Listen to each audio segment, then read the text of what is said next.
The ninth satisfying echo faded into the Afghan night as Staff Sergeant Moira Dunn chambered another round and whispered the same words she had whispered 8 times before. 81 more. Through her scope, she watched the enemy sniper crumple against the mountainside, rifle still warm in dead hands. Somewhere in the valley below, the Taliban's elite female unit would wake to find another sister gone. They called themselves the Daughters of the Mountain. They had killed 90 of Moira's brothers in 18 months of coordinated terror. Command said hunting them was impossible. Command did not know that Moira Dunn had spent 11 months learning to kill from the very women she now hunted. She broke down her position with mechanical precision, erasing every trace of her presence from the ridge. The motion came automatically after weeks of this work. 9 down, 81 remaining. Each number carved into a small notebook she kept against her chest, next to the dog tags of 17 men who had died trying to bring her home from captivity 3 years ago. Before dawn, she reached the wire at FOB Stalwart, nodding to the gate guard who had long since stopped asking where she went at night. The forward operating base sprawled across a mountain plateau like a scar on the landscape, home to 200 soldiers who had no idea that their quietest member spent her evenings hunting ghosts. Chief Warrant Officer Declan Vance waited in the intelligence shack, coffee cold in his hand, eyes sharp despite the hour. He was the only person on this base who knew the full scope of her mission, and even he did not know everything. Another one, Morris said. Vance nodded slowly. That makes 9. Command is getting nervous. Command can file their concerns with the families of the 90 men these women killed. Vance set down his coffee. The colonel wants to see you. 0800. Before we continue with Moira's hunt, drop a comment and let us know where you are watching from. Perhaps you know someone who served in Afghanistan, or maybe you have witnessed the quiet dedication of someone who carries a mission no one else can see. Colonel Raymond Hurst kept his office cold enough to see breath, a power move Moira had learned to ignore during her months at Stalwart. He did not rise when she entered, did not offer a seat, did not look up from the papers on his desk for a full 30 seconds. Staff Sergeant Dunn, he said finally, his voice carrying the practiced disappointment of a man who had never seen actual combat. I am hearing disturbing reports about unauthorized operations outside the wire. Moira stood at attention, her face betraying nothing. Sir, 9 enemy casualties in 6 weeks. All female. All snipers. He looked up then, his eyes searching for something to use against her. Care to explain how a support soldier attached to my intelligence section is racking up a body count that would make a SEAL team jealous? I am conducting reconnaissance as authorized by my mission parameters, sir. Hurst leaned back. Your mission parameters. He said the words like they tasted sour. Let me be clear about something, Staff Sergeant. I do not believe in this ghost story about some elite female sniper unit. I think you are suffering from unresolved trauma related to your captivity, and I think Chief Warrant Officer Vance is enabling your delusions because he feels guilty about how long it took to recover you.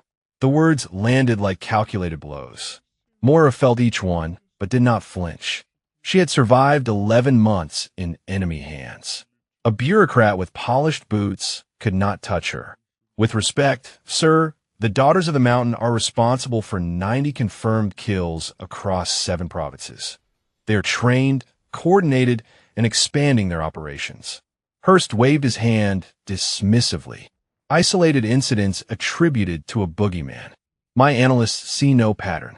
Your analysts are not looking for one. The temperature in the room dropped another degree.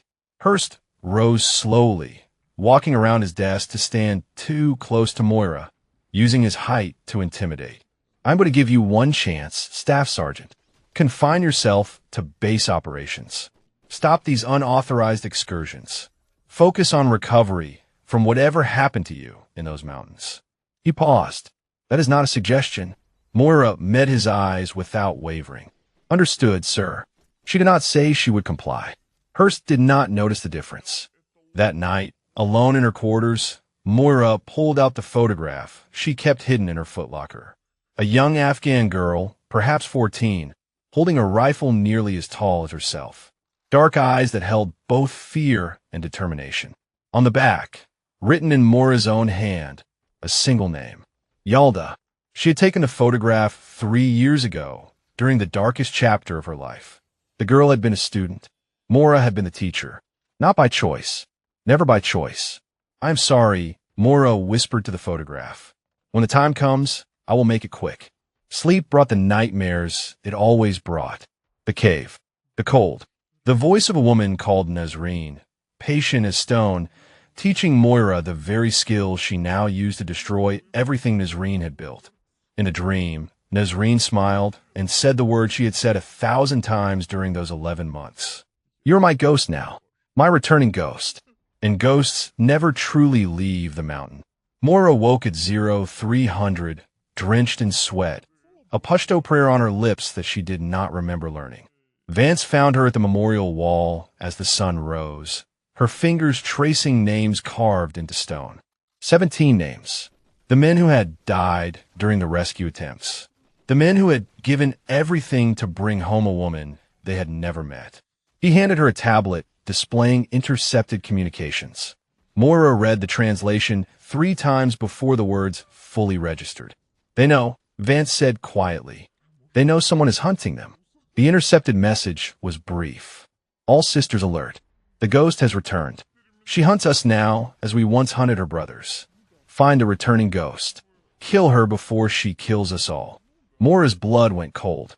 She had not heard that name in 3 years. The returning ghost. It was what Nazreen had called her during captivity. A private name, spoken only in the caves where Moira had been broken and rebuilt into something dangerous. If the daughters were using that name, it meant only one thing. "Nazreen knows," Moira said. "She knows it is me." Vance studied her face. "Is that a problem?" Moira looked back at the memorial wall, at the 17 names of men who had died for her, and felt something cold settle into her chest. "It means the hunt just got interesting." The memorial wall held more than names. It held promises. Moira touched each of the 17 carved letters every morning, a ritual she had begun the day she returned to duty after her rescue. Private First Class Santiago Ibarra, Corporal Dean Whitfield, Sergeant Amara Osei. She knew their faces from photographs their families had sent. She knew the circumstances of each death from after-action reports she had requested against regulations. She knew that every single one of them had volunteered for the missions that killed them. 17 men who chose to die looking for a woman they had never met. Moira carried that weight like a second skeleton beneath her skin. The morning briefing brought nothing useful. Routine patrol reports, supply logistics, Colonel Hurst droning about operational security while carefully avoiding eye contact with Moira. She sat in the back row and counted the days since her last kill. 2. Too long. The daughters would be adjusting their patterns, moving their positions, adapting to the threat she represented. After the briefing, a voice stopped her in the corridor. "Staff Sergeant Dunn." She turned to find a soldier she recognized but had never spoken to directly. Sergeant First Class Tomas Ibarra. The name registered immediately. Santiago's older brother. He had transferred as stalwart 4 months ago, and Moira had made a point of avoiding him ever since. "Sergeant Ibarra," she said carefully. His face was carved from the same stone as his brother's memorial inscription. Hard, unforgiving. He stepped closer, lowering his voice so the passing soldiers would not hear. "I know what you're doing out there. The night missions. The kills no one talks about." Moira kept her expression neutral. "I do not know what you mean. My brother died trying to rescue you. He was 22 years old. He had a daughter he never got to meet." Ibarra's voice cracked slightly before hardening again. "I have spent 3 years wondering if his death meant anything. 3 years wondering if the woman he died for was worth it." The words cut deeper than Hurst's ever could. Moira felt them slice through the armor she had built around herself. "And now I find out you are out there hunting the people who killed him," Ibarra continued. "Hunting them alone, without support, without backup. Like his sacrifice meant so little you cannot even be bothered to stay alive long enough to finish the job. That is not what this is. Then what is it?" His eyes burned into hers. "What could possibly justify the risk you are taking?" Moira glanced around the corridor. Empty now. She lowered her voice to barely a whisper. 90 of our brothers. That is what justifies it. 90 men killed by a unit that command refuses to acknowledge exists. Your brother was one of 17 who died in rescue operations. But there are 73 others. Sniped in convoys. Picked off on patrol. Assassinated in their bunks. All by the same group. All by women I spent 11 months living among. Ibarra processed this, his anger shifting into something more complex. You were their prisoner. I was their student. Moira let the words hang between them. Not by choice. Nazreen, their leader, she wanted to break me. When breaking me did not work, she decided to use me instead. Teach the American to shoot like us. Make her understand our cause. Then send her home to spread our message. But you did not spread their message. No. Moira's jaw tightened. I came home, and I started hunting them with everything they taught me. Ibarra was quiet for a long moment. Then why did she let you go? A woman that dangerous does not release weapons into enemy hands. Moira had asked herself that question every day for 3 years. She still did not have an answer that satisfied her. I do not know, she admitted, but I intend to ask her before I put a bullet in her skull. The mess hall was nearly empty when Moira sat down with her tray. She had no appetite, but eating was discipline, and discipline was the only thing holding her together most days. Across the base, she knew Vance was analyzing the intercepted transmission, trying to trace its origin. The returning ghost. Nazreen's name for her. A name that should have died in those mountains. Her thoughts were interrupted by Vance sliding into the seat across from her, tablet in hand, face grim. We have a problem, he said without preamble. Just one. The daughters are planning something. Vance turned the tablet toward her. Intercepted communications over the past 72 hours. Coordinated chatter between at least 6 positions across the province. Moira scanned the translations. The language was coded, but she recognized the patterns from her time in captivity. Operational planning. Target selection. Timing coordination. This is an attack plan, she said. 3 targets. Vance pointed to a map on the next screen. Firebase Phoenix. Outpost Keating. And here, Stalwart. Simultaneous hits. That is what it looks like. If they pull this off, we're looking at dozens of casualties. Maybe more. Moira studied the map, her mind running calculations she wished she did not know how to make. The daughters operated in teams of 2. 3 simultaneous attacks meant at least 6 shooters minimum. Produce putte. Plus support. When, she asked. Unknown. But the chatter suggests soon. Days, not weeks. She pushed her tray aside. I need authorization for expanded operations. I could disrupt their preparations if I move fast enough. Vance shook his head slowly. Hurst will never approve it. He is already looking for reasons to confine you to base permanently. Then we go around him.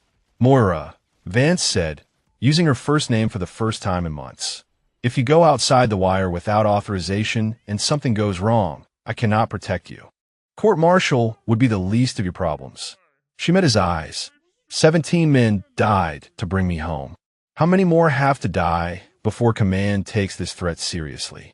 Vance had no answer for that. Neither did she. That night, Moira dreamed of the caves again. But this time the dream shifted. She was not the prisoner. She was the teacher. A young girl sat before her, rifle disassembled on the stone floor, dark eyes hungry for knowledge. Show me again, the girl said. Show me how to breathe between heartbeats. Dream Moira picked up the rifle and began to explain. The girl listened with perfect attention, memorizing every word, every gesture. When the lesson ended, she looked up with something like love in her eyes. Will you stay with us forever, teacher? No, Dream Moira said. I will leave. And when I do, I will come back for you. To save me. Dream Moira did not answer. She woke with tears on her face and Yalda's name on her lips. The dawn briefing brought news that turned Moira's blood to ice. Firebase Phoenix had been hit overnight. A single sniper. 16 Americans dead. The shooter had disappeared before response teams could mobilize. Witness descriptions were limited. Female. Young. Exceptional accuracy. Moira did not need descriptions. She knew exactly who had killed 16 of her brothers. Yalda had graduated from student to assassin, and Moira was running out of time to stop what was coming. 16 flag-draped caskets lined the tarmac at Bagram. Moira stood at attention with the rest of Stalwart's personnel, watching the honor guard load each one onto the transport aircraft. Somewhere in that row was a soldier who had survived 3 deployments, a medic who had saved 40 lives, a father of 4 who had promised his children he would be home for Christmas. Yalda had killed them all in under 3 minutes. Colonel Hurst delivered remarks about sacrifice and duty. His words floated past Moira like smoke. She was calculating angles, distances, the skill required to eliminate 16 targets before anyone could return effective fire. Yalda had learned well, too well. After the ceremony, Moira found Vance in the intelligence shack. "I need to move tonight," she said. "Hurst has locked down all operations pending investigation. No one goes outside the wire." Moira slammed her palm against the table. "Investigation. 16 men are dead, and he wants to investigate. The daughters are preparing 2 more attacks, and we're sitting here filling out paperwork." Vance looked up from his screens, exhaustion carved into the lines of his face. "I know, but if you go out there now, unauthorized, and something happens, Hurst will use it to bury you. And then who hunts the daughters?" The logic was sound. Moira hated it anyway. "What about a conventional response?" she asked. "Send a platoon to disrupt their positions." Vance pulled up a tactical display. "Already tried. Hurst authorized a patrol to investigate suspected sniper positions in the Karangal. They walked into an ambush 2 hours ago. Casualties. 3 wounded. No deaths, thank God.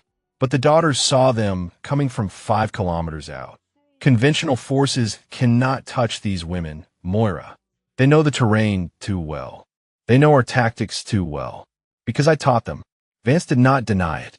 Instead, he turned his chair to face her fully. "There might be another way. Off the books. Completely deniable." Moira waited. "I have discretionary authority for intelligence gathering operations. Small footprint. No official paperwork. If something were to happen during one of those operations, something that resulted in enemy casualties, well," he spread his hands. "Intelligence work is unpredictable. You would risk your career for this." Vance was quiet for a moment. "When you were captured, I was the one who argued against continued rescue attempts. I said the cost was too high, that we had already lost too many trying to find one soldier." He met her eyes.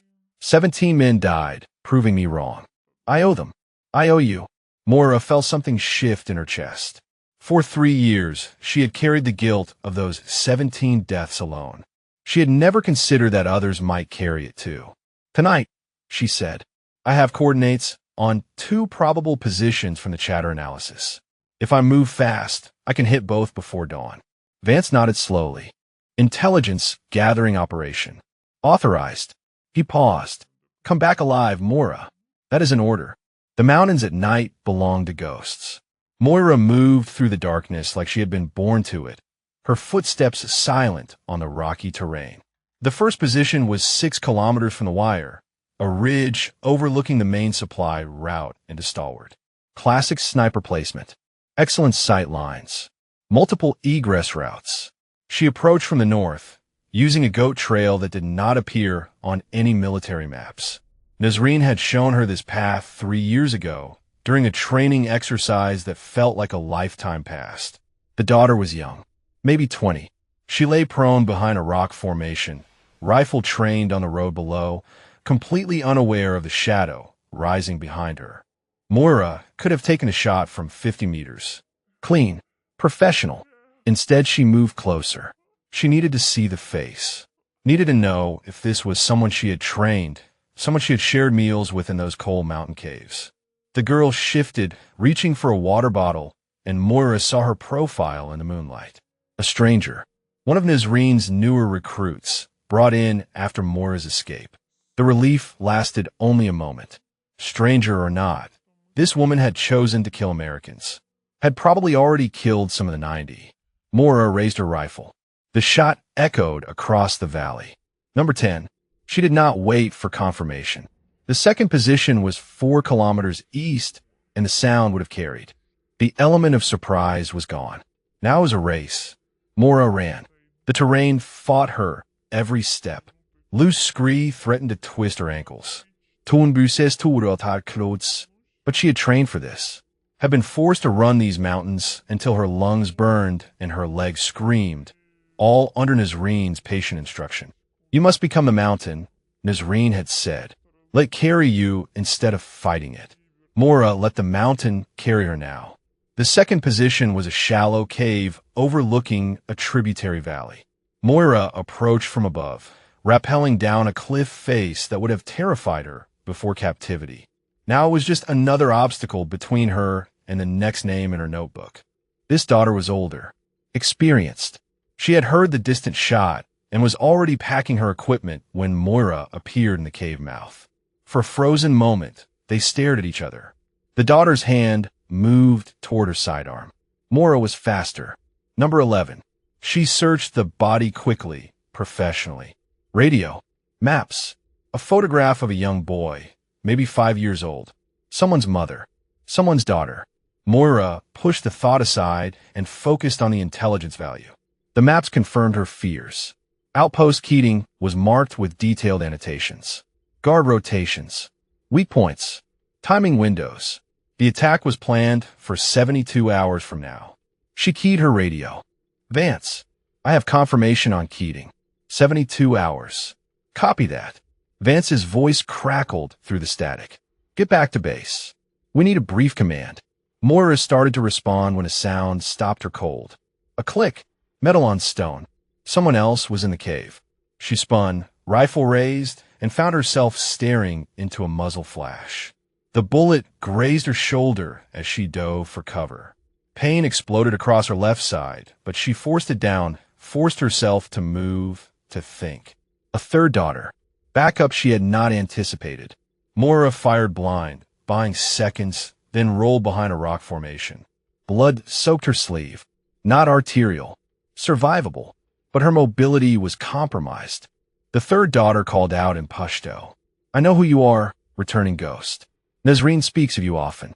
She speaks of the day she will watch you die. Moira steadied her breathing. Counted heartbeats.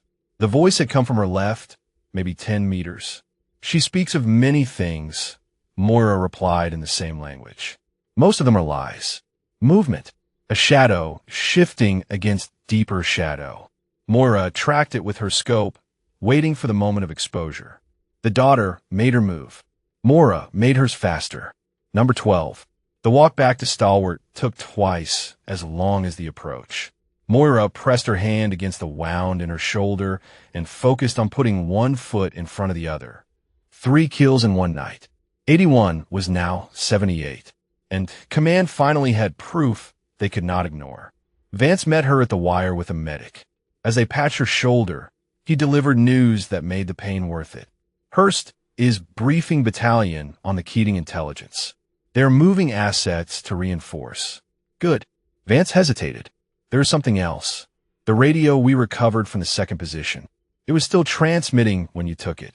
Moira went cold. They heard everything. Everything, Vance confirmed, including your voice. Nazreen knows for certain now. She knows the returning ghost is real. And she is mobilizing everything she has to find you. Moira looked out at the mountains, black shapes against the lightning sky. Good, she said again. Let her come. Ibarra was waiting outside the aid station when Moira emerged, her shoulder bandaged and her arm in a sling. His face was unreadable. 3 kills, he said. One night. And you almost died. Almost does not count. He stepped closer. Why did Nazreen let you escape? The question had been burning in him since their conversation in the corridor.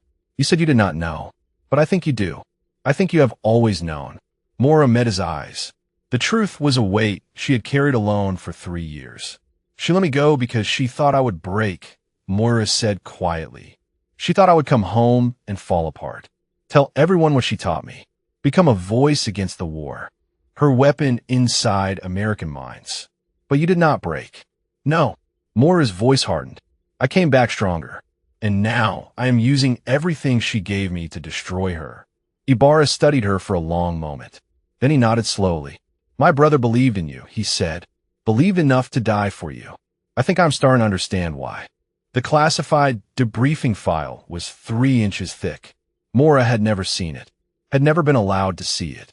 The official version of her captivity, sanitized for command, ran barely 20 pages. This was something else entirely.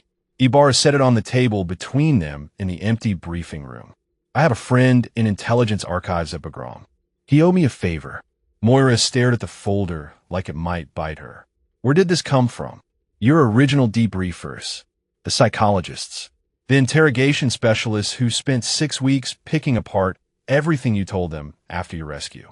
He tapped the cover. This is what they really thought, what they really concluded, the version that never made it to your service record. She reached for the folder, then stopped. What does it say? Read it yourself. Mora opened the file. The first page was a psychological evaluation dated 3 weeks after her return. Subject displays remarkable psychological resilience, but exhibits signs of complex trauma bonding with primary captor, designated Nazreen. Subject's detailed knowledge of enemy tactics, training methods, and organizational structure suggests prolonged cooperative interaction beyond standard prisoner treatment. She turned pages. More evaluations. More clinical observations. More words that reduced 11 months of horror to academic analysis. Then she found a section that made her blood freeze. Assessment. Subject's account of escape contains significant inconsistencies. Physical evidence at recovery site does not support narrative of self-extraction. Recommendation. Subject may have been deliberately released by captors for unknown strategic purpose. Suggest continued monitoring. They knew, Moira whispered. They always knew. Ibarra nodded. And they buried it, classified it so deep that even you could not access it. He leaned forward. The question is why? Why would command hide the fact that Nazreen let you go? Mora closed the file. Because it raises questions they do not want to answer. If Nazreen released me deliberately, then I am either a security risk or an asset she intended to use. Either way, my presence in theater becomes complicated. But they let you stay. They let me stay because I am useful, because I know things about the daughters that no one else knows. Mora pushed the file back across the table. And because admitting they have a potential compromised soldier hunting their most dangerous enemy would be a public relations nightmare. Ibarra absorbed this. Then he asked the question that had been hanging between them since the corridor. Why did she really let you go, Don? Not the version you told me before. The real reason. Mora was quiet for a long moment. Outside, the sounds of base operations continued. Generators humming. Vehicles moving. Soldiers going about their duties unaware of the conversation happening in this room. She let me go because she loved me, Mora said finally. Not romantically. Something deeper. She saw me as her greatest student. Her legacy. The proof that her methods could transform anyone into a weapon. And she thought you would use that weapon for her cause. She thought I would come home broken. That I would see Americans the way she sees them. As invaders. Occupiers. Murderers of children. Mora's voice hardened. She showed me photographs. Footage.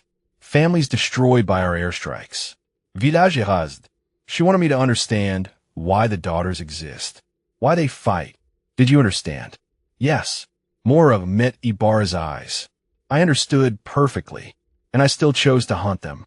Because understanding why someone kills does not make the killing justified. Because 90 of my brothers are dead, and someone has to answer for that. Ibarra sat back.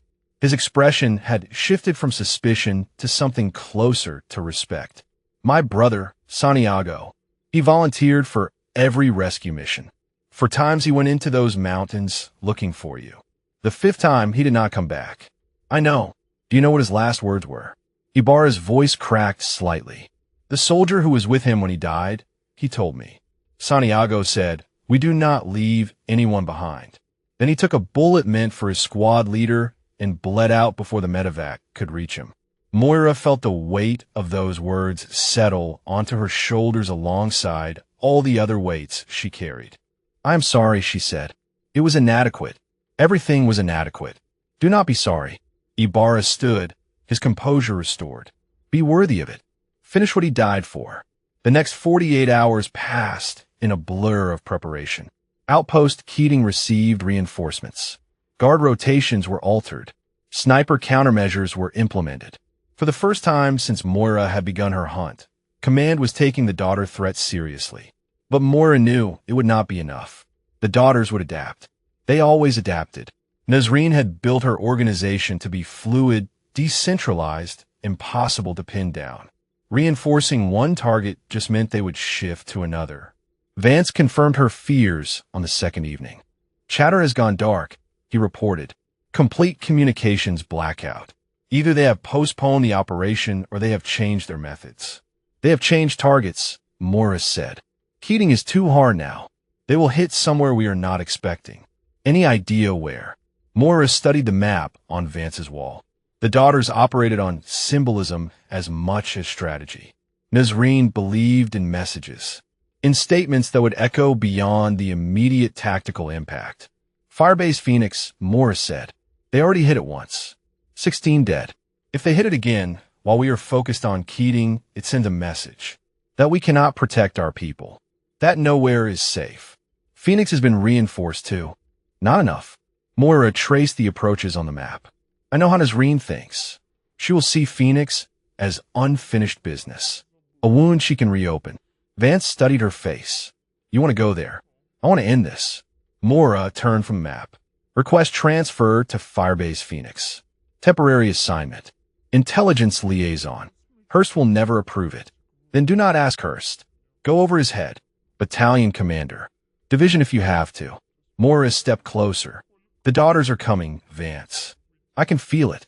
And when they do, I intend to be waiting. That night, Moira found herself at the memorial wall again. 17 names carved in stone. 17 lives ended in service to a woman most of them had never met.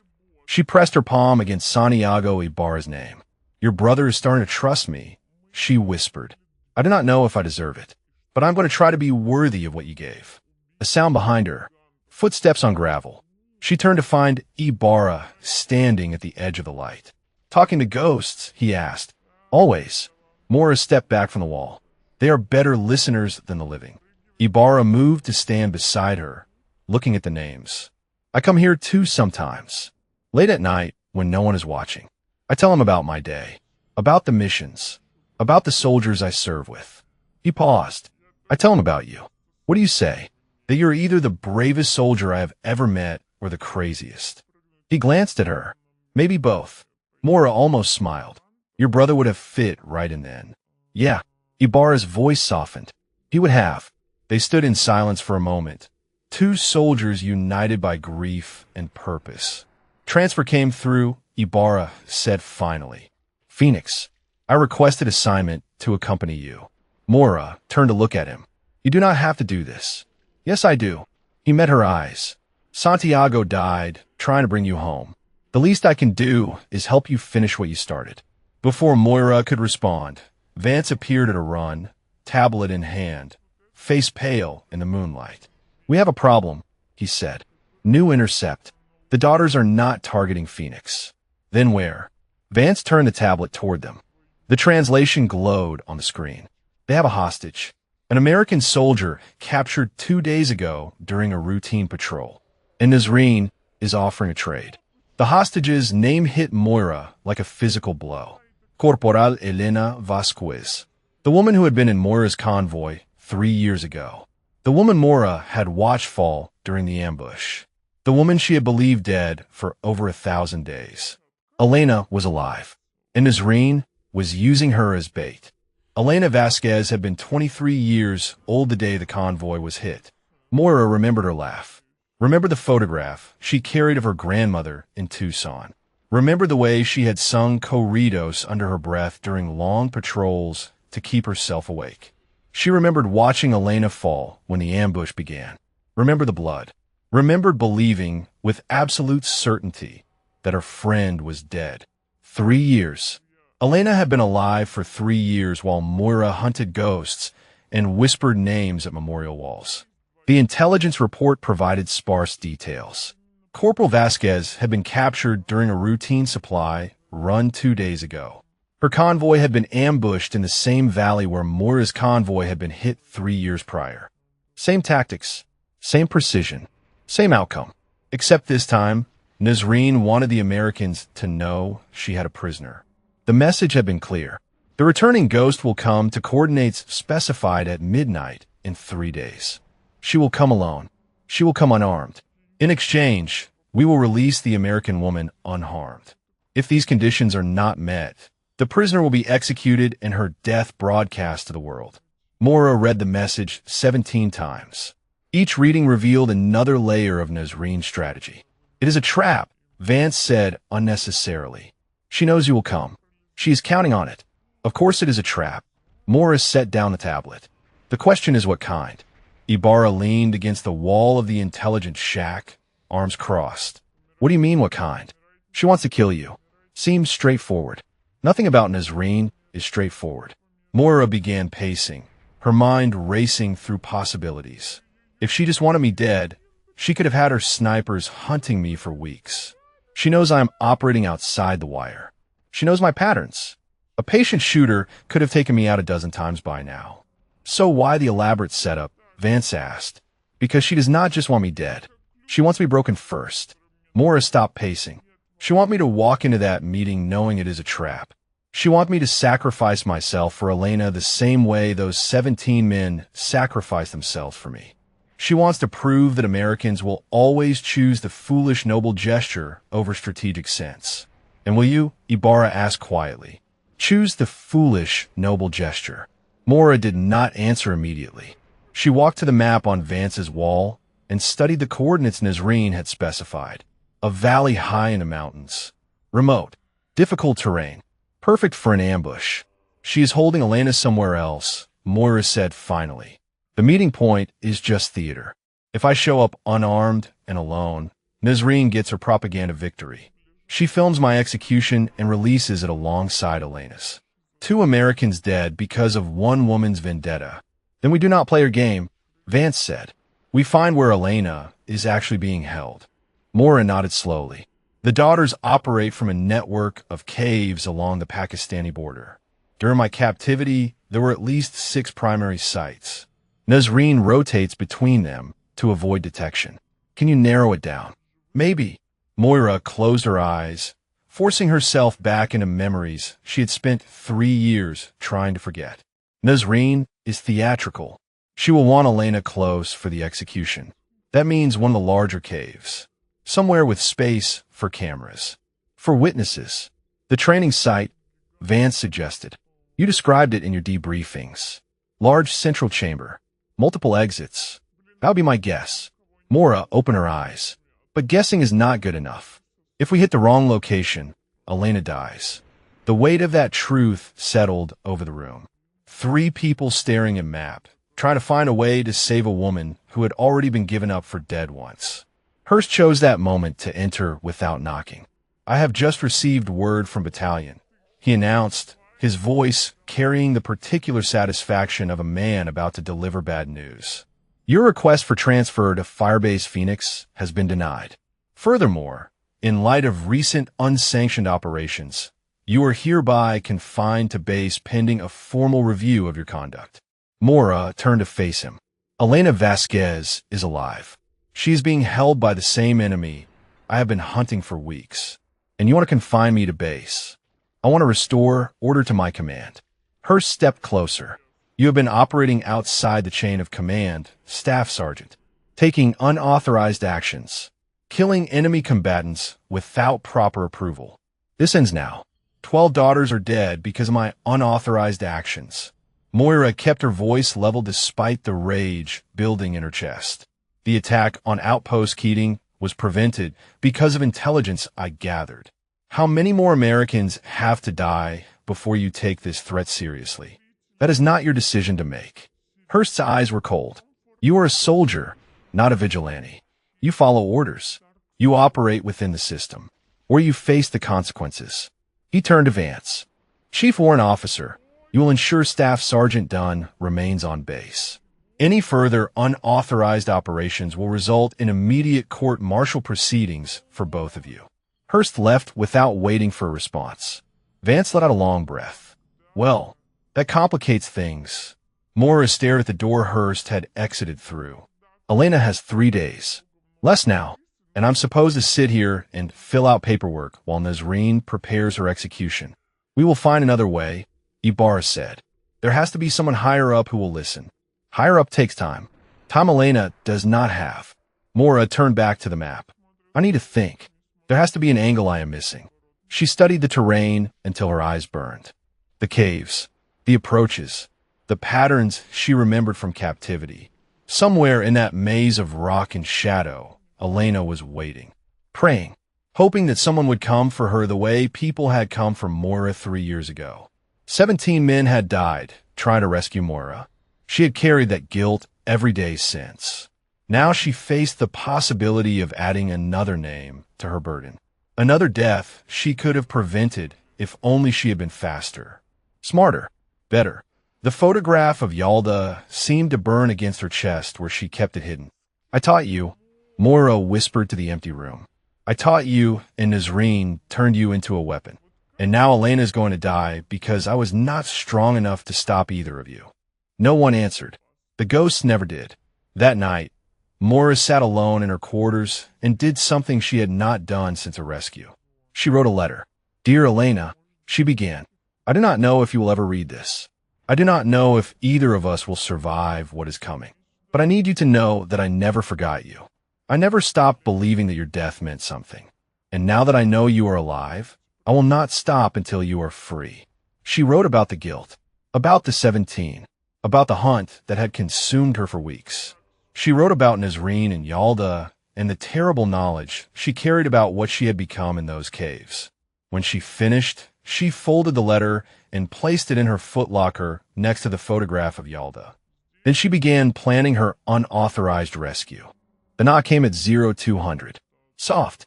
3 taps. Pause. 2 more. The signal Vance had established for emergencies. Mora opened the door to find both Vance and Ibarra standing in the darkness, their faces grim. We need to talk, Vance said. Not here. They walked to the far edge of the base, past the motor pool, past the sleeping quarters, to a maintenance shed that had been abandoned since a mortar attack 6 months prior. Inside, Vance pulled out his tablet and activated a jamming device. What I am about to tell you does not leave this room, he said. If it does, my career is over. Probably my freedom, too. Mora waited. Vance took a breath. Elena Vasquez was not captured 2 days ago. She has been a prisoner for 3 years. The same 3 years you were held. The words hit Moira like a rifle round to the chest. That is impossible. I would have known. Nazreen would have told me. She used every psychological weapon she had. Nazreen did not have her.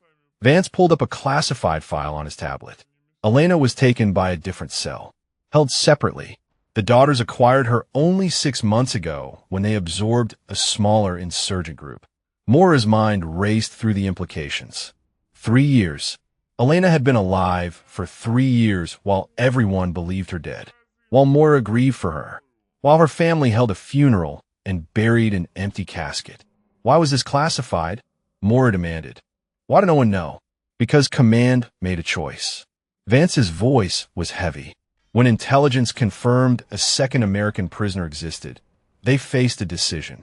Continue rescue operations for both, knowing the increased complexity would likely result in more casualties, or focus resources on recovering one prisoner and classify the other's existence. They chose me, Mora whispered. They chose the prisoner they had the best intelligence on, the one whose location they could narrow down. Vance met her eyes. I argued for continued efforts to find Elena. I was overruled. The official position became that Elena Vasquez died in the initial ambush. Case closed. Moira felt the room tilt around her. All this time, 3 years of guilt over the 17 who died saving her. And now she learned that another woman had been left behind. Abandoned. Forgotten. Who else knows, she asked. Battalion commander. Division intelligence. A handful of analysts. Vance paused. And now you. Ibarra spoke for the first time. This changes things.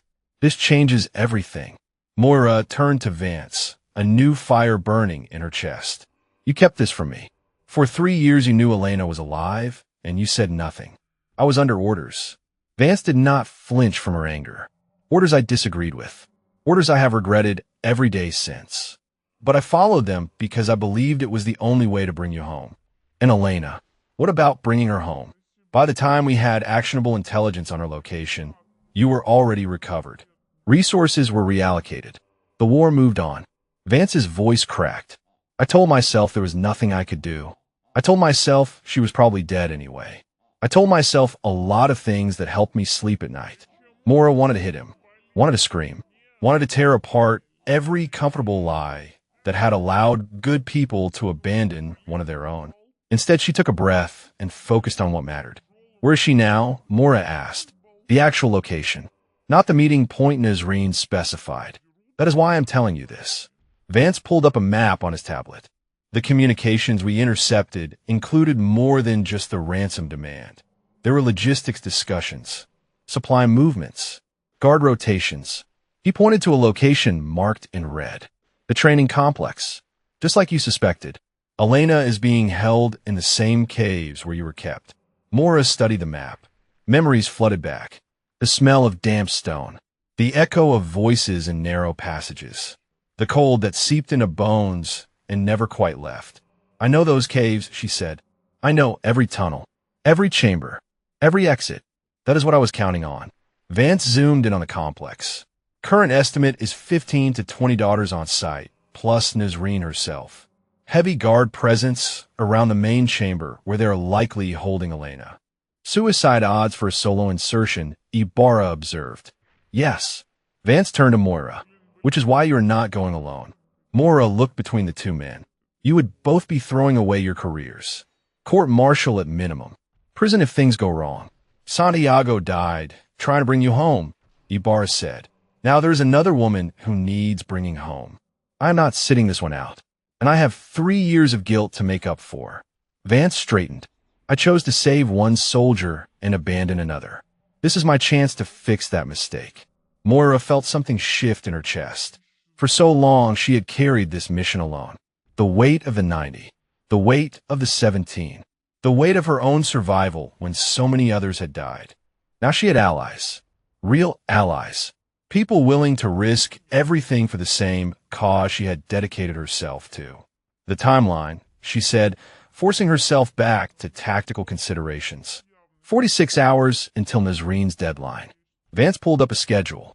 If we move tomorrow night, we hit the complex while they are preparing for the theatrical execution at the meeting site. Divided attention. Reduced guard presence at the caves. Extraction. I have a contact who can position a helicopter at these coordinates. Vance marked a spot on the map. 20-minute flight to Bagram. Once we are there, the extraction becomes official. Harder for command to bury. And if we fail, Moira said, then Elena dies. Vidi. And Nazreen wins. Vance met her eyes. But if we do nothing, Elena dies anyway. At least this way, we have a chance. Moira looked at the map one more time. The caves where she had been broken and remade. The place where Nazreen had tried to turn her into a weapon against her own people. She was going back. Not as a prisoner this time. Not as a student. As a ghost returning to haunt the woman who had created her. One more thing, Vance said. He pulled up another file on his tablet. The communications intercept included personnel assignments for the complex. Guard positions. Sniper overwatch. Moira scanned the list. Most of the names meant nothing to her. Newer recruits who had joined after her escape. Then she saw it. A name that stopped her heart. Yalda. Assigned primary overwatch. Eastern approach. The girl she had trained. The girl whose photograph she carried against her chest. The girl who had killed 16 Americans at Firebase Phoenix. Moira closed her eyes. When she opened them, her voice was steady. Then I will deal with Yalda too, she said. Whatever that takes. The three of them spent the remaining hours before dawn planning. Routes, timing, contingencies. Every detail that could mean the difference between rescue and disaster. As the first light crept over the mountains, Moira stood alone at the memorial wall one final time. 17 names. 17 sacrifices. And now she understood the full weight of what they had given. They had died so she could live. They had died so she could become the weapon that would bring Elena home. Tomorrow night, she whispered to the stone. Tomorrow night, I finish this. For all of you. The day passed like a hell breath. Moira went through the motions of compliance with Hearst's confinement order, attending meals, responding to routine inquiries, maintaining the appearance of a soldier who had accepted her grounding. Beneath the surface, her mind ran through the mission profile again and again. 18 hours until they moved. 18 hours until she returned to the place that had unmade her.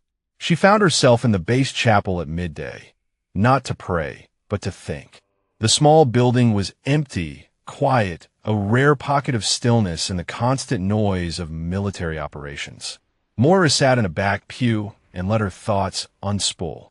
Elena had been alive all this time, alive and suffering while Moira hunted ghosts and whispered to memorial walls. The knowledge burned like acid in her chest. Footsteps behind her. Ibarra slid into the pew at her side. "Did not figure you for the religious type," he said. "I am not." Moira kept her eyes forward. "But it is quiet here. Quiet helps me think." Ibarra was silent for a moment. Then he pulled something from his pocket. A worn photograph, creased from years of handling. He held it out to her. "Santiago," he said, 3 days before he deployed. "We had dinner at our mother's house. She made his favorite, carne asada. He complained the whole time that she was treating him like he was going off to die." Moira took the photograph. A young man with Ibarra's eyes smiled at the camera, one arm thrown around an older woman who was clearly their mother. He looked happy, unbroken, alive with the certainty that he would come home. He was 22, Ibarra continued. Still thought he was invincible. Thought the war was an adventure. Thought he would do his time and come back a hero. Moira handed the photograph back. He did come back a hero. He came back in a box. Ibarra tucked the photograph away. "Our mother has not been the same since. She lights candles for him every Sunday. Talks to his picture like he can hear her. Maybe he can. Maybe." Ibarra turned to face her. "I need to know something before tonight. If it comes down to a choice between the mission and saving yourself, what will you do?" Moira considered the question carefully. It deserved an honest answer. "I will complete the mission," she said. "Elena comes home. That is the only acceptable outcome, even if it costs your life. 17 men died to bring me home." Moira met his eyes. "If my life is the price for bringing Elena home, then it is a price I am willing to pay." Ibarra studied her for a long moment. Then he nodded slowly. "Santiago would have said the same thing," he said, word for word. They sat in silence after that, 2 soldiers preparing themselves for what was to come. Outside, the Afghan sun climbed toward its peak, marking the hours until darkness fell and the mission began. Vance found them at 1400 hours with concerning news. "We have a problem," he said, keeping his voice low. "Hearst has scheduled a surprise inspection of all intelligence personnel at 1900. He is looking for an excuse to catch us doing something unauthorized. That is 2 hours before we plan to move," Moira said. "I know. We need to adjust the timeline. Move earlier or abort entirely." "Abort is not an option." Moira thought quickly. "If we move at 1700, we hit the caves just after nightfall. Less optimal, but still workable. That gives us 3 hours to prep," Ibarra said. "Tight, but doable." Vance nodded. "I will move up the helicopter contact. You two get your gear staged. We go at 1700 sharp." The next 3 hours blurred together. Moira packed her kit with methodical precision. Rifle, sidearm, ammunition, night vision, breaching charges, medical supplies. Each item checked and double-checked. At 1630, she retrieved the photograph of Yalda from her footlocker and tucked it into her vest pocket. Ibarra noticed. "The girl from the photograph. She is there. Primary overwatch on the eastern approach," Moira confirmed. "The approach we have to use. Can you do what needs to be done?" Moira did not answer immediately. She thought about Yalda at 14, small hands learning to field strip a rifle. Yalda at 15, her first successful shot at range, the pride in her dark eyes. Yalda at 16, asking questions about America, about freedom, about whether things could ever be different. "I taught her everything she knows," Moira said finally. "I can anticipate her positions, her sight lines, her patterns. That is not what I asked." Moira met his eyes. "If she gives me a choice, I will try to bring her out alive. But if it comes down to her or Elena, I will do what needs to be done. It was not the whole truth, but it was enough truth for now. At 1655, they gathered at the maintenance shed. Vance had acquired a vehicle through channels Moira did not ask about. Ibarra drove. Vance navigated. Moira sat in the back and watched the base disappear behind them. The gate guard barely glanced at their forged movement orders. 5 minutes later, they were outside the wire and climbing into the mountains. The terrain grew more treacherous as they ascended. Roads became trails. Trails became goat paths. Eventually, even the paths disappeared, and they continued on foot. Moira took point. The mountains welcomed her back like an old enemy, familiar and hostile in equal measure. Every rock formation triggered memories. Every shadow held echoes of the woman she had been during those 11 months. She pushed the memories aside and focused on the mission. They reached the observation point at 1900, just as the last light faded from the sky. Below them, the cave complex sprawled across the mountainside. Lights flickered in several entrances. Guards moved in patterns Moira recognized from her captivity. "I count 12 visible," Ibarra whispered. "Could be more inside. There will be more inside." Moira scanned the complex through her scope. Nazreen keeps a minimum of 20 at the training site, plus whoever is guarding Elena specifically. In Yalda, Moira shifted her scope to the eastern ridge. It took her less than a minute to find the overwatch position, a shallow depression in the rock, invisible to anyone who did not know exactly what to look for. She was not there. The position was empty. "That is wrong," Moira muttered. "Yalda should be in position by now." "Maybe she relocated," Vance suggested. "No." Moira scanned the surrounding terrain. "Yalda is disciplined. She would not abandon her assigned position without orders." "Unless she received new orders," Ibarra said. The implication hung in the air between them. New orders could mean anything. A change in guard rotation, a redeployment to the meeting site, or something worse. "We go now," Moira decided, before whatever changed changes again. She led them down the mountainside, moving through shadows, using terrain features she remembered from 3 years of nightmares. Every step brought her closer to the caves, closer to Elena, closer to Nazreen, closer to the reckoning she had been building toward since the day she escaped these mountains. The first guard died silently, Ibarra's knife finding the gap in his armor. The second fell to Moira's suppressed rifle. They moved through the outer perimeter like ghosts, leaving nothing but bodies in their wake. At the main entrance, Moira paused. Beyond this point lay the tunnels she knew too well, the chambers where she had been trained, the cell where she had spent countless nights plotting her escape. And somewhere in that darkness, Elena waited. Moira checked her rifle one final time. Then she stepped into the cave and let the mountain swallow her whole. The cave smelled exactly as Moira remembered. Damp stone and gun oil, and a faint metallic tang of fear. Her body remembered this place before her mind could catch up, muscles tensing against threats that existed only in memory. She pushed forward anyway. The tunnel system branched in 3 directions from a main entrance. Left led to the training chambers. Right led to the armory and communications hub. Center led deeper into the mountain, toward the living quarters and the cells where prisoners were kept. "Center," Moira whispered. "Elena will be in the holding area." Ibarra and Vance fell in behind her, their movements nearly silent on the stone floor. They passed alcoves where Moira had once slept, corners where she had hidden from Nazreen's watchful eyes, passages she had memorized during countless escape attempts that never succeeded. Until the last one. The first interior guard appeared at a junction 30 meters ahead. Young, alert, rifle held ready. Moira recognized her face from the training sessions she had been forced to observe. One of Nazreen's newer recruits, maybe 2 years with the daughters. Moira did not hesitate. The suppressed round took the guard before she could raise an alarm. 13, she counted silently. 65 remaining. They moved deeper. The tunnels grew narrower, older, carved by water centuries before humans claimed them. Torches replaced electric lights. The air grew colder. Voices ahead. Moira raised her fist, signaling a halt. She pressed against the wall and listened. 2 speakers. Female. Pashto dialect from the border region. They were discussing guard rotations for the prisoner. "She's awake again," one voice said. "Keeps asking when the American woman will come for her." "The ghost will not come," the other replied. "She is too smart to walk into an obvious trap. Nazreen believes she will come. Nazreen knows her better than anyone." Moira processed this information.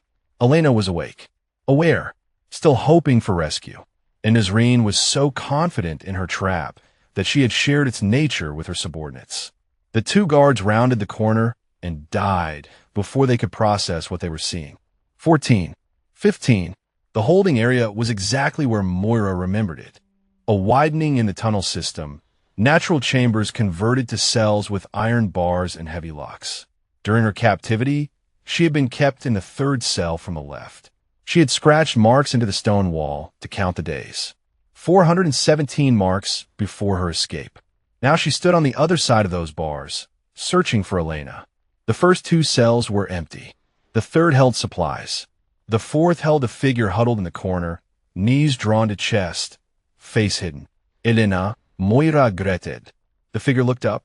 3 years had carved new lines into Elena Vasquez's face. Her hair was longer, tangled, streaked with premature gray. But her eyes were the same, dark and fierce, and unbroken despite everything she had endured. "Moira." Elena's voice cracked on the name. "You came." "I came." Moira examined the lock.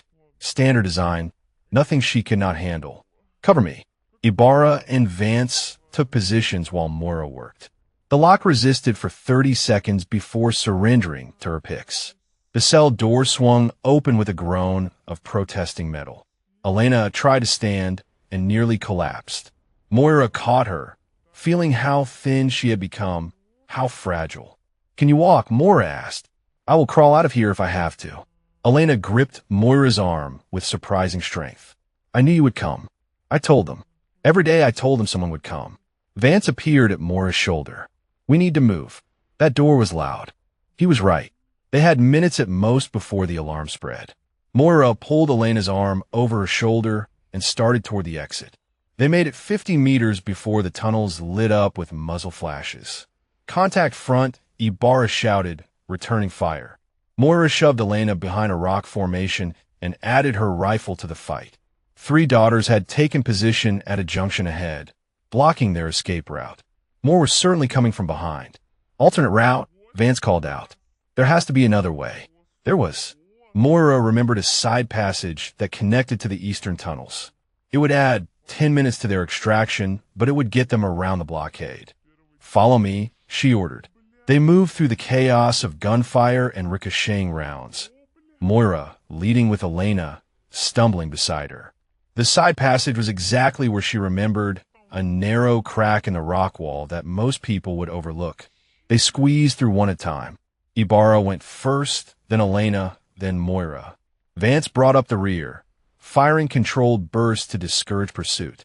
The eastern tunnels were darker, older. Moira navigated by memory and touch, her free hand trailing along the wall while the other kept Elena upright. Almost there, she promised. Almost out. The tunnel opened into a larger chamber. Moonlight filtered through a crack in the ceiling far above. The eastern exit was 20 meters ahead, and standing between them and freedom was Yalda. The girl held her rifle steady, aimed directly at Moira's chest. Her face was a mask of conflicting emotions.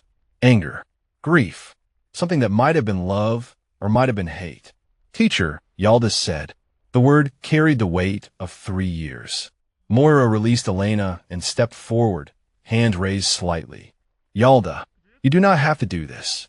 You left me." Yalda's voice trembled. "You promised you would teach me to be better. You promised you would show me another way. And then you left. I did not have a choice. You had a choice." Yalda's finger tightened on the trigger. "You chose them over us. Over me." Moira took another step forward. Behind her, she could hear Ibarra shifting position, trying to find an angle. She waved him off with a subtle gesture. This was her burden to bear, her student to face. "I chose to stop killing," Moira said carefully. "I chose to stop being a weapon for someone else's war. That is what I was trying to teach you, Yalda. That you could choose too." Nazreen says choice is an illusion. Yalda's eyes glistened in the moonlight. She says we are all shaped by forces beyond our control, that the only freedom is accepting what we are. Nazreen is wrong. Mora took another step. Closer now. Close enough to see the tears tracking down Yalda's cheeks. You are not what she made you. You are not the kills on your record. You are a girl who deserved better than any of us gave you. Yalda's aim wavered. Her breath came in ragged gasps. I killed 16 Americans, she whispered, at Phoenix. 16 in one morning. I watched them fall, and I felt nothing. What does that make me? It makes you someone who was taught to survive. Mora was close enough to touch the rifle now. Close enough to look directly into Yalda's eyes. But surviving is not living, and killing is not strength. Put down the rifle, Yalda. Come with us. Let me give you the choice I should have given you 3 years ago. For a long moment, nothing moved. The moonlight painted silver across Yalda's tear-streaked face. Her finger trembled on the trigger. Then a shot rang out from behind them. Yalda's rifle clattered to the ground as she clutched her shoulder, crying out in pain. Mora spun to see Ibarra lowering his weapon, his face hard. She was going to shoot you, he said. She was going to surrender. Moira rushed to Yalda's side, pressing her hand against the wound. The bullet had passed through clean. Painful but not fatal. We do not have time for this, Vance urged. More coming. He was right. Moira could hear voices echoing through the tunnels. Footsteps. Nazreen's forces mobilizing. She made a decision. Help me carry her, Moira ordered. She's coming with us. Ibarra started to protest. Moira silenced him with a look. She's coming with us, she repeated. That is not negotiable. Together, they lifted Yalda between them. Elena leaned on Vance for support, and the 5 of them stumbled toward the eastern exit, toward the moonlight, toward whatever waited beyond. Behind them, a voice echoed through the caves. Calm, patient, familiar. Run, little ghost, Nazreen called. Run as fast as you can. But you cannot escape what you are. You cannot escape me. We will meet again. And when we do, only one of us will walk away. Mora did not look back. She kept moving toward the light, carrying her wounded student, leading her rescued friend, racing against the darkness at her heels. The eastern exit opened onto a narrow ledge overlooking a valley bathed in moonlight. Moira scanned the terrain while the others caught their breath. The extraction point was 2 kilometers north. 20 minutes of hard movement under optimal conditions. These were not optimal conditions. Elena could barely stand. Yalda was losing blood despite the field dressing Mora had applied. Vance had taken a graze to his leg during the firefight. Only Ibarra remained fully operational, and even he was breathing hard from the exertion. Behind them, the sounds of pursuit grew louder. Move, Mora ordered. Stay low. Stay quiet. They descended the ledge in a controlled scramble, half climbing, half falling down the rocky slope. Moira kept one hand on Yalda, steadying the girl when she stumbled. The wound was worse than she had initially assessed. Without proper medical care soon, Yalda would not survive the night. Teacher, Yalda whispered. I'm sorry. Save your strength. No. Yalda gripped Moira's arm. I need you to know. The 16 at Phoenix. I did not feel nothing. I felt everything. I just could not let it show. Nazreen watches for weakness. Moira absorbed this information while guiding Yalda over a particularly treacherous stretch of terrain. The girl she had trained was still in there, buried beneath years of Nazreen's conditioning, but still present, still capable of being saved, if they survived the next 20 minutes. Contact, Ibarra hissed. Ridgeline, 200 meters. Moira looked up, silhouettes against the stars. At least 4 daughters had circled ahead to cut off their escape route. They know the extraction point, Vance realized. They are hurting us. Of course they knew. Nazreen had planned for every contingency. She had probably identified the most likely extraction zones the moment she learned the returning ghost was hunting her. Alternate route, Moira decided. South through the ravine. It will add time, but it is the only way around their position. That takes us further from the helicopter, Ibarra protested. It keeps us alive long enough to reach it. They turned south, moving through a narrow ravine carved by centuries of seasonal floods. The walls rose high on either side, providing cover but also limiting their options. If the daughters found this route, they would be trapped. Moira pushed the thought aside and focused on movement. One step, then another. Keep Elena upright. Keep Yalda conscious. Keep everyone moving toward survival. The ravine opened into a broader valley after 500 meters. Moira recognized the terrain from her captivity.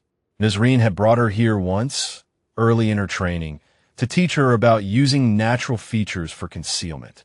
"We cross here," Moira said. "Quick and low. There's cover on the far side." They were halfway across the open ground when the first shot rang out. "Sniper," Ibarra shouted, dragging Elena behind a boulder. Moira pulled Yalda down and scanned for the shooter. The muzzle flash had come from the eastern ridge. Single shooter. Precision fire. One of Nazreen's best. Another shot. Stone exploded inches from Vance's head. He rolled into cover, cursing. "She has us pinned," he called out. "We move, we die." Moira studied the angles. The sniper had excellent positioning. Clear sight lines across the entire valley floor. Professional choice of location. She knew who it was before she even raised her scope. The figure on the ridge was small, patient, utterly still in the way only the most disciplined shooters could achieve. Moira had taught that stillness herself, years ago, to a girl who wanted to learn everything. "Parisa," Moira breathed. Yalda stirred beside her. "Parisa was Nazreen's favorite before you came. She hated you for taking her place. And now she has a chance to prove herself," Moira said. "By killing me." Another shot. This one closer. Parisa was finding her range, adjusting for the distance and wind. Moira had seconds to make a decision. They could not stay pinned here. The pursuit from the caves would catch up within minutes. But crossing the open ground meant death, unless someone eliminated the sniper. "Cover me," Moira told Ibarra. "When I move, you keep everyone else going north. Do not stop for anything." "What are you going to do?" "What I was trained to do." Moira broke from cover before anyone could argue. She ran not away from Parisa, but toward her, zigzagging across the rocky ground. Shots kicked up dirt at her heels. One round tugged at her sleeve, missing flesh by millimeters. She did not slow down. The eastern ridge was steep, but not impossible. Moira climbed with desperate speed. Using handholds, she could barely see in the darkness. Parisa's shot stopped. The angle was wrong now. She would have to relocate to get a clear line on Moira. That relocation would take time. Time Moira intended to use. She crested the ridge to find Parisa exactly where she expected. The woman was already moving, trying to reposition for a shot. She saw Moira and swung her rifle around. Too slow. Moira's shot took Parisa in the chest. The woman fell backward, rifle clattering against stone. 16, Moira counted. 62 remaining. She approached the body carefully. Parisa was still breathing, blood bubbling at her lips. Her eyes found Moira's face. "Nazreen was right about you," Parisa gasped. "You are exactly what she made you." "No." Moira knelt beside her. "I am what I chose to become. There is a difference." Parisa tried to laugh. The sound turned into a cough, then a rattle, then silence. Moira closed her eyes and allowed herself one moment of grief for a woman who had never been given the choice Moira was trying to give Yalda. Then she stood and surveyed the valley below. Her team was moving north. Elena supported between Ibarra and Vance. Yalda stumbling along behind them, one hand pressed to her wounded shoulder.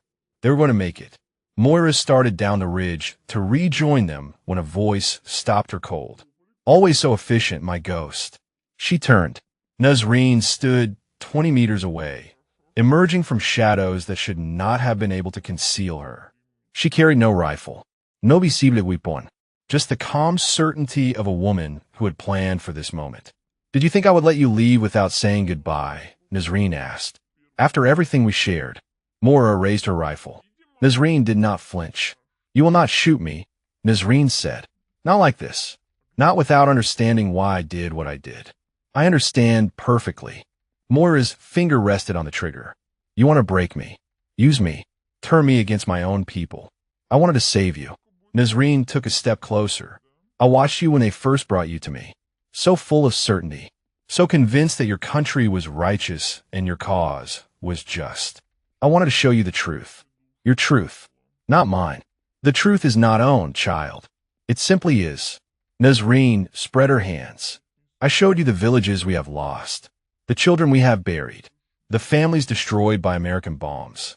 I showed you why we fight, and I still chose to fight against you. Yes, Nazreen's voice carried something like pride. You saw everything, and you still chose them. That is why I released you, because I needed to know if you were strong enough to carry the weight of that choice. Moira kept her rifle raised. And now we finish what we started. Nazreen smiled. One of us dies on this mountain tonight. The other carries this moment forever. That is the only ending our story can have. She reached behind her back and drew a knife. Moira could have shot her, should have shot her, but Nazreen was right about one thing. This needed to end face to face.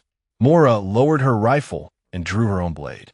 They met in the space between moonlight and shadow, teacher and student, creator and creation, moving through a dance of violence that felt almost like prayer. Nazreen moved like water over stone, fluid and relentless. Her blade caught moonlight as it arced toward Moira's throat. Moira deflected, pivoted, countered with a strike that Nazreen sidestepped with practiced ease. They had done this before, not with real blades, but with wooden training knives in the caves below. Hundreds of hours of sparring, thousands of exchanges. Each knew the other's patterns as intimately as their own heartbeat. You have improved, Nazreen observed, circling. Your footwork is better. I had motivation. Steel met steel. Moira pressed forward, driving Nazreen back toward the ridge edge. The older woman gave ground willingly, drawing Moira into overextension. The counterattack came faster than Moira anticipated. Nazreen's blade opened a shallow cut across her forearm. Blood welled, hot and immediate. First blood, Nazreen said, just like old times. Moira ignored the pain and reset her stance. She could not afford to fight Nazreen's fight. The woman had decades more experience. In a prolonged exchange, she would lose. She needed to end this quickly. Moira feinted high, then dropped low, sweeping at Nazreen's legs. The older woman jumped the attack, but lost her footing on the loose stone. For one moment, she was off balance. Moira lunged. Her blade found flesh, sliding between ribs. Nazreen gasped, her eyes widening with something that looked almost like satisfaction. Then she headbutted Moira, sending her stumbling backward, and pulled free from the blade. Blood poured from the wound, black in the moonlight. Nazreen pressed her hand against it and smiled. Good, she breathed. Very good. She should have fallen. The wound was deep, possibly fatal. But Nazreen remained standing, her knife still held ready, her eyes still sharp. You think I have not prepared for this moment? Nazreen asked. For years, I have known that one of us would kill the other. I made my peace with death long ago.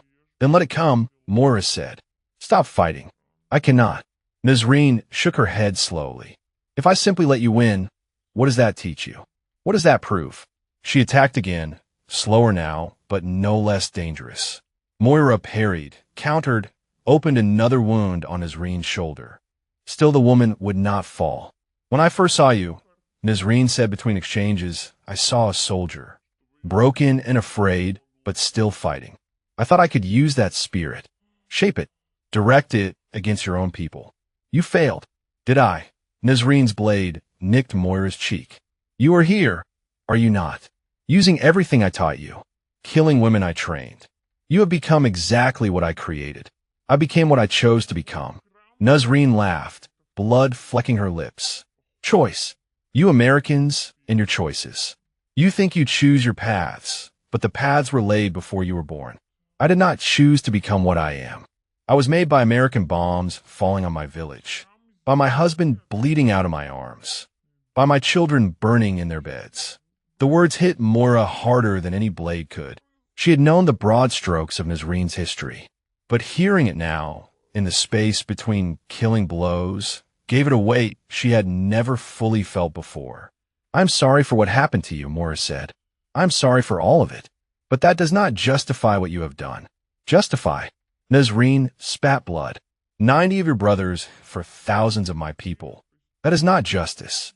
That is not even revenge. That is barely a whisper of the debt your country owes.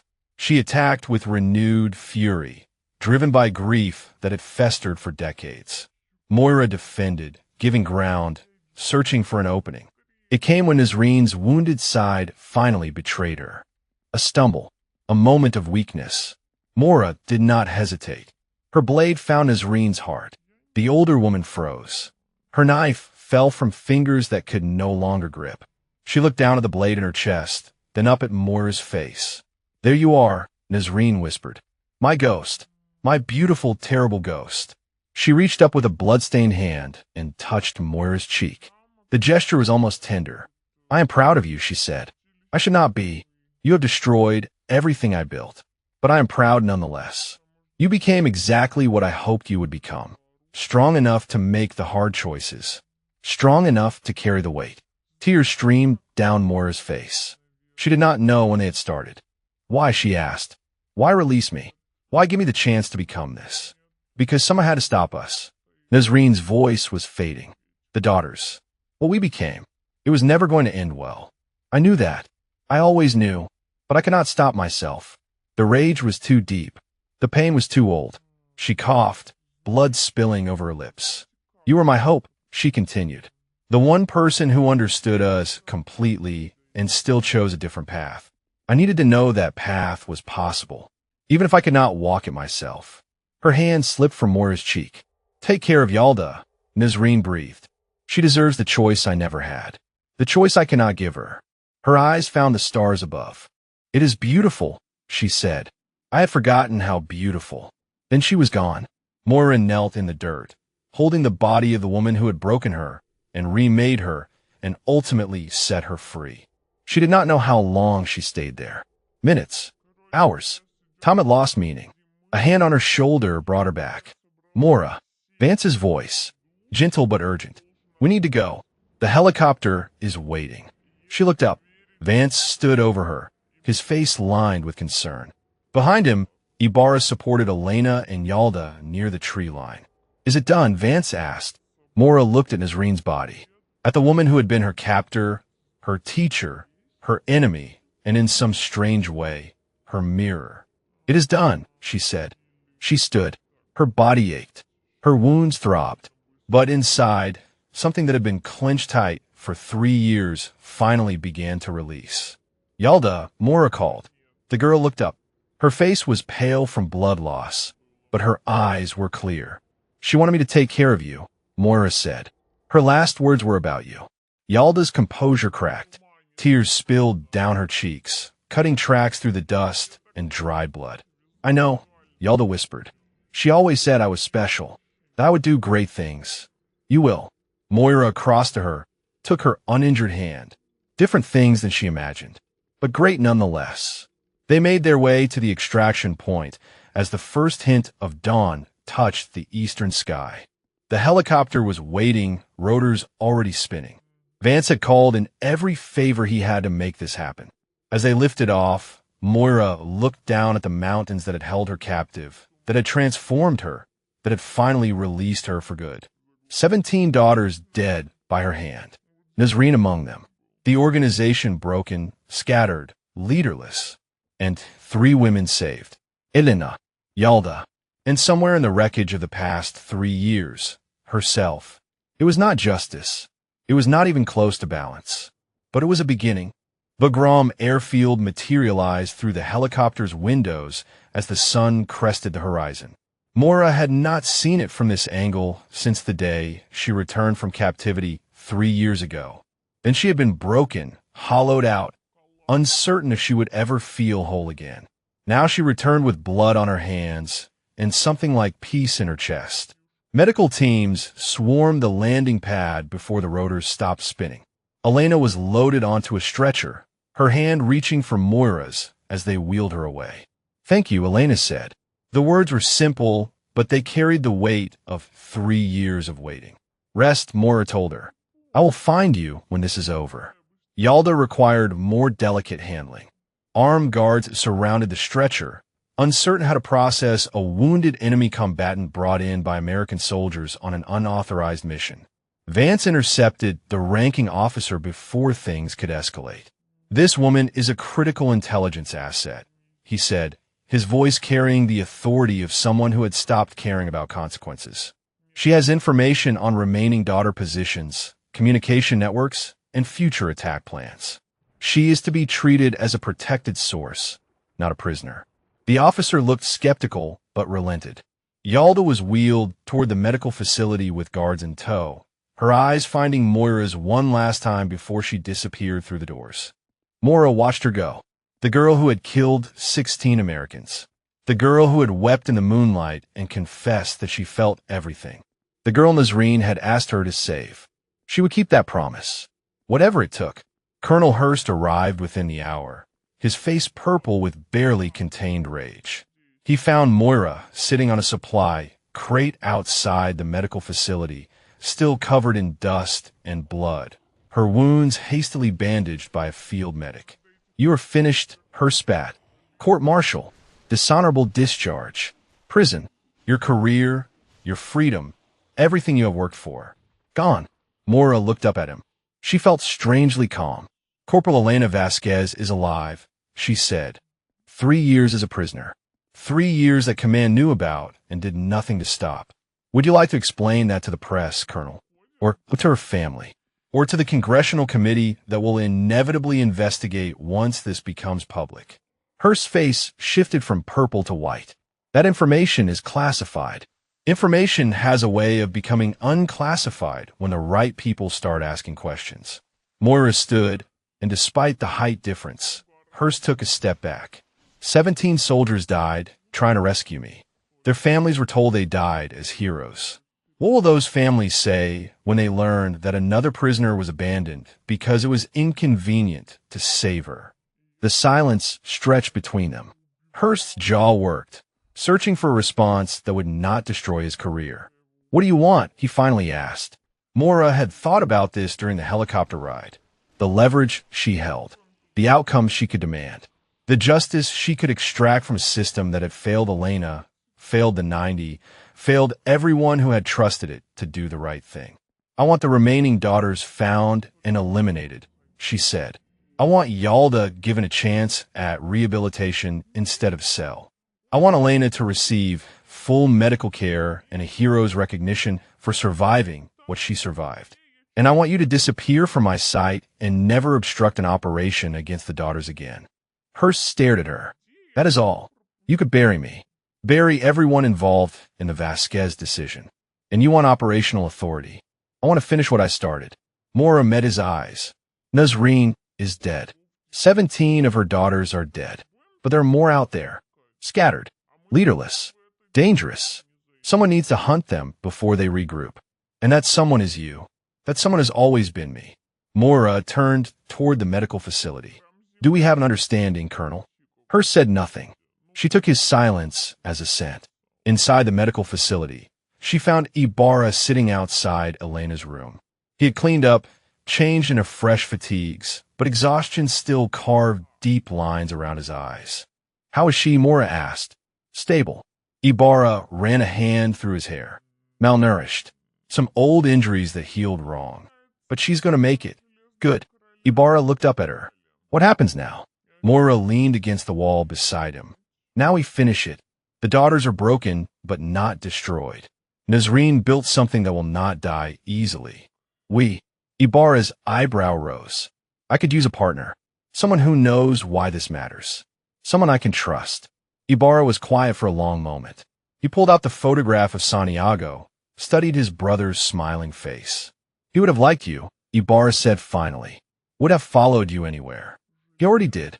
Moira's voice softened. "They all did. The 17. They followed me into those mountains without knowing who I was or whether I was worth saving. I owe them more than I can ever repay.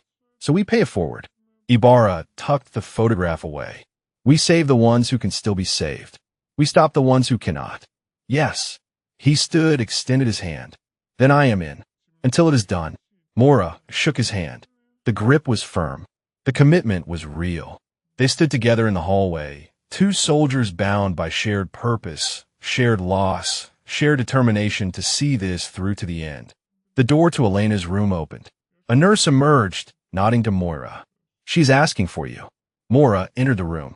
Elena lay propped against pillows, her face pale, but her eyes alert. Machines beeped softly around her, monitoring vitals that were slowly stabilizing. "You look terrible," Elena said. Her voice was hoarse, but there was a hint of her old humor underneath. "You should see the other guy." Moira pulled a chair to the bedside. "How are you feeling?" "Like I spent 3 years in a cave." Elena attempted a smile. "Oh wait." The joke fell flat, weighed down by the reality behind it. Moira took Elena's hand. "I am sorry," Moira said. "I thought you were dead. For 3 years, I thought you died in that ambush. If I had known, you would have come sooner." Elena squeezed her hand. "I know. I never doubted it. Even when they told me no one was looking. Even when Nazreen said I had been forgotten. I knew someone would come. Nazreen talked to you about me. All the time." Elena's eyes grew distant. "She was obsessed with you. Called you her greatest creation. Her ghost who would not stay dead. She said you would either destroy her or make her legacy eternal. I think she was hoping for both." Moira absorbed this. Even in death, Nazreen's complexity continued to reveal itself. "She's gone now," Moira said. "I killed her. Last night on the mountain." "Good." Elena's voice carried no sympathy. "She deserved worse." "Maybe." Moira thought of Nazreen's final moments. The pride in her eyes. The hand on her cheek. The whispered request to save Yalda. Maybe she deserved a lot of things. Elena studied her face. "You are different. Something changed in you." Everything changed. Moira looked toward the window, where morning light was flooding the room. "I spent 3 years hunting ghosts. Now the ghosts are gone, and I have to figure out what comes next." "What has come next?" Moira turned back to her. "First, you heal. Then you go home to whatever life you want to build. You have earned that. 100 times over, you have earned that. And you." "I finished when Nazreen started." Moira stood, her hand still holding Elena's. "The daughters are scattered, but not destroyed. Someone needs to make sure they never regroup. Someone needs to make sure no one else goes through what we went through." Elena held her gaze for a long moment. Then she nodded. "Give them hell," she said. "For both of us." Moira squeezed her hand one last time. "Count on it." 6 weeks later, the last of the daughters fell on a frozen ridge in the Hindu Kush. Moira lowered her rifle and watched the distant figure crumple into the snow. 23 confirmed kills since that first night on the mountain. 23 women who had chosen to fight rather than surrender. 23 names added to a ledger that would never truly balance. 3 others had accepted her offer. 3 who dropped their weapons when she gave them the choice Nazreen never had. They were in rehabilitation now, following the path Yalda had begun to walk. It was not justice. It was not redemption. But it was something. "Clear," Ibarra reported through her earpiece. "No additional contacts." "Copy." Moira began the long walk down the ridge. Exfil in 30. The helicopter was waiting in the valley below. Vance sat in the back, reviewing intelligence reports on a tablet. He looked up as Moira climbed aboard. "That is the last confirmed cell," he said. "Network analysis shows no remaining operational capacity. The Daughters of the Mountain are officially dissolved." Moira settled into her seat as the helicopter lifted off. She should have felt triumph, satisfaction, something to mark the end of a mission that had consumed her for months. Instead, she felt empty, hollowed out by violence, wondering what came next. The flight back to Bagram took 2 hours. Moira spent most of it staring out the window, watching the mountains that had shaped her slide past beneath the clouds. Nazreen had called her a ghost, a returning spirit who could not rest until her purpose was fulfilled. Now that purpose was complete. The question was whether she could learn to be something other than a weapon. Yalda was waiting on the tarmac when they landed. The girl had changed in the weeks since her capture. The hollow look in her eyes had softened. She stood straighter, spoke with more confidence. The rehabilitation program was working slowly but surely, unwinding years of Nazreen's conditioning. "Teacher," Yalda said, "is it over?" Moira studied her face, saw the hope there, the fear, the desperate need to believe that the cycle of violence could actually end. "It is over," Moira confirmed. The The last of them. We found them all. Yalda closed her eyes. When she opened them again, tears were streaming down her cheeks. What happens now, she asked. Now you keep healing. Mora put a hand on her shoulder. You finish your education. You build a life that has nothing to do with rifles and mountains and revenge. And you? Mora had been asking herself that question for weeks. The answer had finally started to take shape. I'm going home, she said. For the first time in 3 years, I'm going home. The debrief took 4 days. Moira sat in windowless rooms and recounted every operation, every decision, every kill. The generals and intelligence officers asked their questions and made their notes and ultimately decided that her actions had been justified. More than justified. Heroic, some of them said. The daughters had been responsible for over 100 American deaths. Moira had dismantled them almost single-handedly. Medals were discussed. Commendations.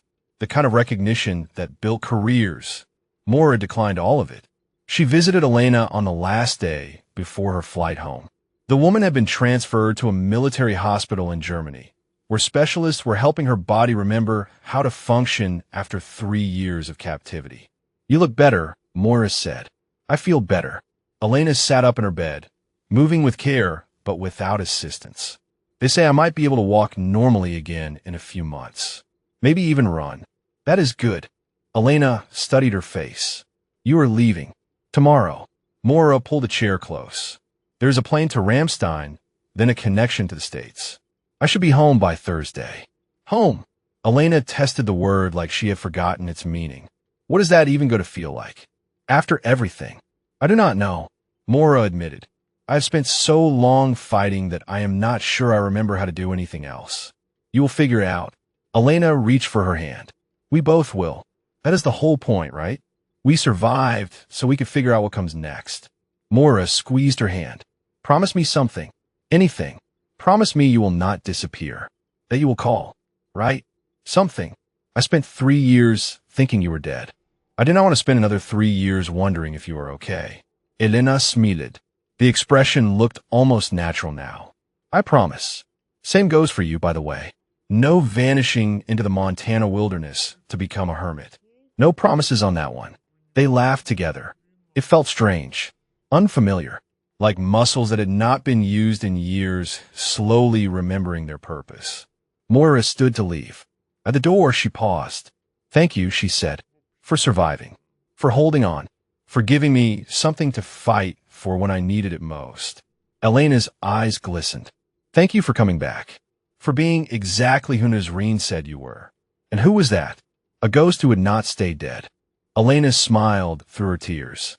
The most stubborn, relentless, beautiful ghost I have ever known. Montana welcomed her home with snow. Moira stood at the edge of her mother's property, looking out over the mountains that had shaped her childhood. Different mountains than the ones in Afghanistan. Softer, greener in summer, though now they wore winter white. Her mother had cried when she arrived, had held her for 10 minutes without saying a word, had then made her favorite meal and asked no questions about where she had been or what she had done. That was the gift of home. The people who loved you without needing to understand. The cemetery was a short drive from the house.